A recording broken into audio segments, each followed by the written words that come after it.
It's the Al Travis Show. We've got him, farmer extraordinaire Jerry Groskreutz, and he must absolutely now. You must be all nestled in for a long winter. How much snow did you get out of your farm? Too much? How's that for starters? Well, too much. Yeah, I get it. Now, we had the original snow of about an inch down here, whatever it was, a month ago, and then literally it was a 60-degree day the next day, and I thought winter was over. Oh, was I wrong? We got about 10 inches in my backyard. It was amazing. Well, around Faribault and Lakeville, we had 3 or 4 inches, just enough to make the roads a little miserable for folks traveling for the holidays. But then Monday afternoon, I went out to the farm. I was going to haul beans. Okay.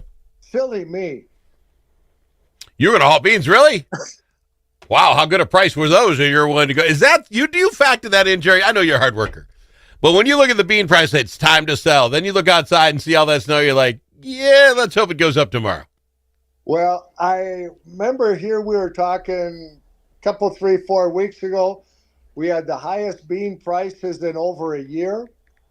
And the cash price was higher in December than January, so I sold them for December delivery. And so silly me, I thought like the last number of years, I'd get the beans hauled in the kind of nice weather yet before hard winter sets in. Okay. Well, so much for that plan. Remember, too, I was a number of weeks in a row, I was very happy with the weather. You have been, yes. Yep, not so much anymore. I go out to the farm. My cousin Chad lives a couple miles away, so we get the heavy snow or the snowstorm.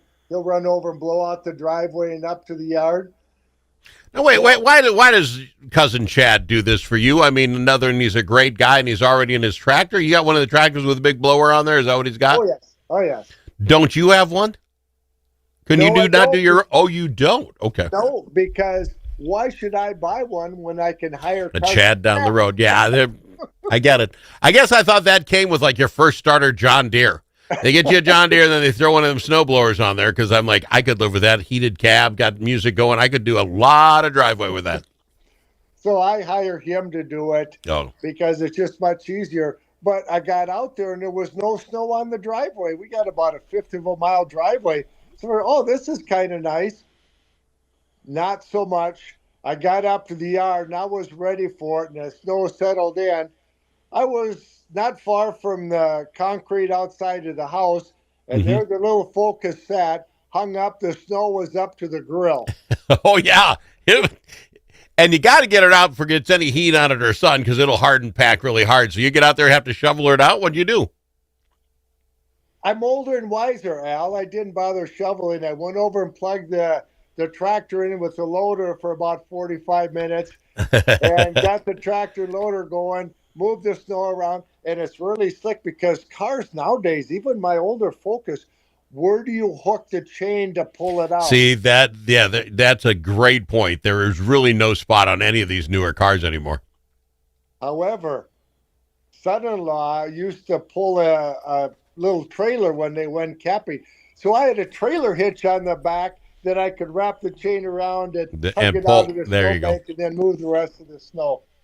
But what a pain. I don't think I'm quite used to this cold weather because it was about 20 degrees, 5-10 mile an hour wind, not much. It sure felt cold. But, after we get seasoned a little bit with the really cold weather, all at once 20 degrees feels pretty nice. Well, yeah, it's all relative. We got 20 below coming, Jerry. I think snow and cold is an age-related thing. What I mean by that is, so I have learned, like 10 inches are coming, right? I can do 3, 4 pretty easy if it isn't the wet, slushy stuff and handle that. But if 10 is coming, you can get drifts, snowblower, it's just a pain. So I went out 3 times. Right away after the first 3, 4 inches, get that out of there, see what's coming. Got another one. Yeah, we got 10 inches, 3 good snow blowing. But I'm talking to my kid, Mankato, said he doesn't have a snowblower, he's shoveling. And I'm trying to talk him into the Al method. Get out there early, get it done. This is going to be easier. Him and his buddies live together. They played video games until 10 inches of snow was on the ground. Then all they did was whine about how hard it was to get out. It's like, you want to learn from the old man or don't you? I'm trying to teach you life lessons here. That is the only way to handle the major snows. I'm sorry. It's a lot extra work, but it's a lot less work, if you know what I mean.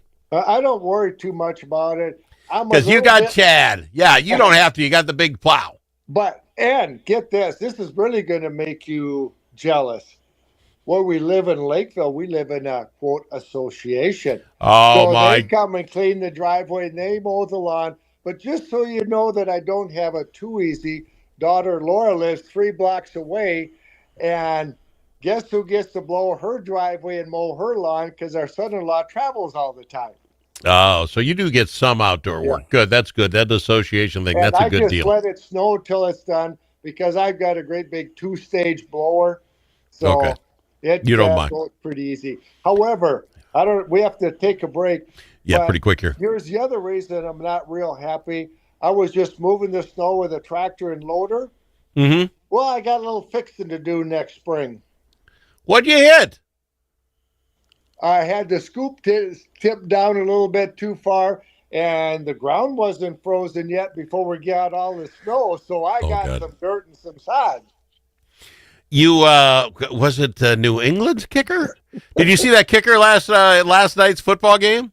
And No, the foot, he went to kick a field goal and he kicked the ground so hard his toe got stuck in the ground. It made a big divot and he never got to the football. Did you not see that? no, You did that. You did that with a tractor, for God's I sakes. did. Oh my It, gosh. and I bet my divot is bigger than his divot. I'll bet you that's probably true, but I bet your toe didn't hurt as much. This guy makes a living kicking the ground. He hit the ground too hard.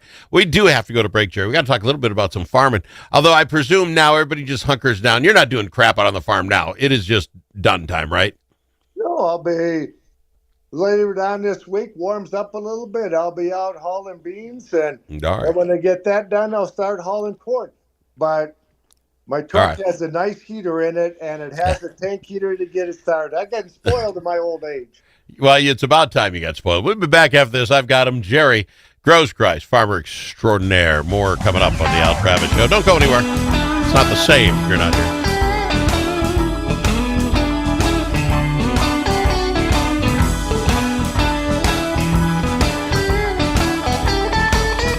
It's the Al Travis Show. We've got him, Jerry Groskreutz, talking all things farming. Jerry, I read a story today, and I'm sure there's somewhere, but there's actually a Minnesota Association of Wheat Growers. Yes. How much wheat is done in Minnesota? I mean, that's got to be like Bob and his friend Jim, and they're just the association. How many wheat farmers are there actually in Minnesota? Is that actually a thing? I never see, you see in Kansas like the massive fields of. I don't see that in Minnesota, Jerry. Between lakes, I don't see it. Well, there isn't a lot. There used to be, of course, quite a lot of small grain, especially wheat grown, and kind of went away because of profitability. And Well, the other tough part growing wheat is it seems like the elevators always find a way to dock your wheat. It's not high enough in protein, or it's a no. little too high, or it's a. But there's been a little more interest these last few years, and especially up in Red River Valley. Of course, wheat used to be king up there. Well, Yeah. there's still some wheat up there, but a lot of corn and soybeans up there in the Red River Valley too now. Well, I presume because that's the soil, right? And what we can get out of it is it all that easy? If Jerry wanted to jump the wheat next year, how easy would that be for you? It would be pretty difficult because first I'd want to make darn sure I had a market for my wheat, an All right. elevator to deliver it to. Because There you go. you know what would happen long about next August. Jerry grows a beautiful wheat crop, weather cooperates, and I combine this wheat and I take it to the elevator and say, here it is. And they go, We don't what take are wheat. you talking about? We don't take What no is wheat. Well, that's got to be the problem. Like you say, I don't know if last time I driven past a wheat field, so I was a little shocked that we actually have an association doing stuff. Other association out there, Minnesota Soybean Research and Promotion Council. This is interesting. A number of fire departments around Minnesota are trying out a new firefighting foam, which, of course, what can you not make out of a soybean? I'm telling you, concrete will be made out of soybeans someday. You people, firefighting foam that saves the planet. How does that even work? Well, and you know what's really cool about that It's is, good for birds. I have no idea. well, it doesn't kill birds and it Yeah. doesn't kill people. do you know that firefighters, especially at airports, they put out a fire with foam, right? You've Yeah, heard of the firefighting foam? absolutely. Yeah. Yep. Well, do you know what's in that firefighting foam? Well, as far as chemicals, I would have no Yeah. idea, but evidently we're switching to soybeans, which Well, I'm not have you ever opposed to, heard but of, go ahead. there's a fancy name for it. The simple man's term is forever chemicals. Have you heard about Yeah. the forever chemicals that are so persistent they don't degrade, they don't break down? Yep. Yep. And people that come in contact with this foam a whole lot end up with a lot more diseases, cancer, and all these things. Well, firefighting foam made from soybean oil and soybeans, basically, very environmentally friendly and safe to use. And hey, this is my claim to fame, Al. I All helped right. fund the research and develop that. I pay into the You pay mandatory checkoff. you take the check off, and you're gonna. Do you as a member of that then? Will they give you free soybean foam? Do you get a fire extinguisher or two that you can use? And no, probably not. Probably not. But there again, we've talked a lot about sustainable aviation fuel and what it could mean for the ethanol industry. Mm-hmm. Well, that might be a ways down the road yet. Well, Mm-hmm. for all local firefighters to have their trucks full of firefighting foam made from soybeans is still a little ways away. But they did the basic research to know we can economically produce it and Yeah. it works. So it'll take a while to start Sure. manufacturing in plants, but it's another use for soybeans. You mentioned, alluded to how many things you can make from soybeans. Here's a simple way to figure out what you can make from soybeans. Anything you can make from crude oil, petroleum products, you can make from soybeans. See, and I think that's what we're getting to. And I love the idea. What if it's puts out fires like any other product? I'm fine with it as long as it helps soybean farmers and it isn't farmer chemicals. I'm with you. Yeah. I got to ask you, and I don't mean to be touchy because this will get touchy with folks. But I was chatting with a friend who we were talking about beef and the prices of beef. They went, for the holidays, and you take a look. There's a reason you buy turkey and not, a massive hamburger ball. It's expensive. It's off the chain expensive as we speak. Now we get chatting. I said, well, there's something to it. In 20 during the COVID, you couldn't get out and do the thing. Unlike hogs, and I use this example, when the Worthington plant shut down, they're burying 20, 30,000 hogs, a day. That was horrible. I'm going to say it's good, but it only takes a hog, 90 days, and you can get back up and running, right? Because they have so many, and cows aren't the same. Is that the reason beef prices are so high? Because now we're 6 years later, you think they'd have a cow here and there, and would we not be back to full? Why are beef prices like they are, sir? It all started before COVID. It was very dry, drought down in Texas and the southern plains, and beef prices were very low. Yeah. Cattlemen and cow-calf producers were really struggling financially. All at once, it's so dry, the pastures dried up, and they had the choice of trying to buy feed or sell off some of those cows. Okay. So a lot of those cows got sold, turned into hamburger, which made the price even a little bit lower. Now all at once, our cattle inventory is the lowest since like the 50s. And here's the thing. Now, say you're a cow-calf operator, Al, and later on this winter, early spring, your cow drops his calf. Yep. All right. Now, you got a tough decision to make. Do you feed that critter all sorts of cheap corn and soybean meal, and in about a year, turn it into huge dollars as fat cattle going for steak and hamburger and everything else? Or do you spend over a year raising that heifer calf?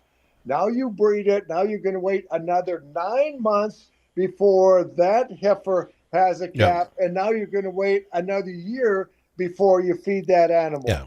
So it's time value too. No, I know, I understand. I guess my point is, and we were chatting about this, if I was a cow guy and I'm getting these kind of prices and I don't have to put in, because I can make a decent price on a cow, why would I force those prices down by having multiple cows and more input? And like you say, time, is this the new normal that these farmers are saying, we're getting a good price. We've never got prices like this. Why would I drive that down? I think that might be part of it. And I was watching one of the financial business shows on the weekend when I was done with all the field work. I guess that shows I really need to get a life and some hobbies, because I was watching a financial show on TV. But they were talking about the beef prices, and they were trying to throw around ideas that would help. And one of the ideas was give cattlemen a tax break to encourage them to I see. to hang on to that heifer calf rather than feeding that heifer calf out and turn it into beef in 9 months, to raise it for a year, breed it, take care of it for 9 more months before it has a calf, and try and do that. And you can talk all you want. And it did talk the market down for just a little bit when President Trump said, well, let's try and import more beef from Argentina. Yeah. It got like 30 million people or 70. Yeah. It's not enough to make a difference. Anything. There's no critters, there's no cattle in the world. And the other thing that did affect a little bit, a fair amount of cattle were coming up from Mexico and then fed out here. While with your old friend, the New World screwworm, Al wasn't too excited about that. No, we don't want no screw room in here. Jerry, I am so out of time. I appreciate you coming on. Love talking farming with you. Love talking snow. I wish there was no snow. It's just me. I'm with you. All right, buddy. I appreciate you doing this for me. Appreciate you a ton. Jerry Groskreutz, our family farmer on the Al Travis Show. Much more coming up. Stick around.